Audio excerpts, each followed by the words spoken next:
అందరికీ నమస్కారం. మన యాదాద్రి యూట్యూబ్ ఛానల్కి స్వాగతం. ఈరోజు మీకు నేను చిన్న కథ చెప్తా, వింటారా? అనగనగా ఒక నది పక్కల ఒక చెట్టు ఉండేది.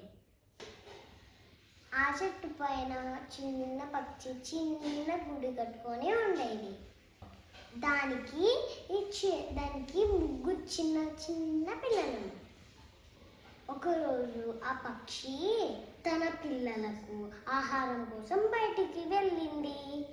అది తిరిగి వచ్చేసరికి తన పిల్లలలో ఒక పిల్ల గూటిలో నుంచి బయటికి తొంగి చూస్తుంది. అంతలో ఆ తల్లి వచ్చి ఆ పిల్లను కోప్పడింది.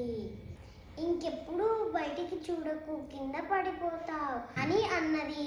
పొరపాటున కింద పడవచ్చు, లేక మన శత్రువులు హఠాత్తుగా వచ్చి ఎత్తుకెళ్ళొచ్చు. మీరు పెద్ద అయిన తర్వాత నాలాగా బయటికి వెళ్ళొచ్చు అని ముద్దుగా ఆ తల్లి చెప్పింది. తర్వాత రోజు ఉదయం ఆ పక్షి మేతకు వెళ్ళింది. మళ్ళీ ఆ చిన్న పిల్ల తల్లి చెప్పిన మాట వినకుండా ఆ గూటిలో నుంచి బయటికి తొంగి చూసింది. అది అలా చూస్తుండగా ఒక పెద్ద గాలి వచ్చింది. ఆ గాలితో అది పాపం నదిలో పడిపోయింది.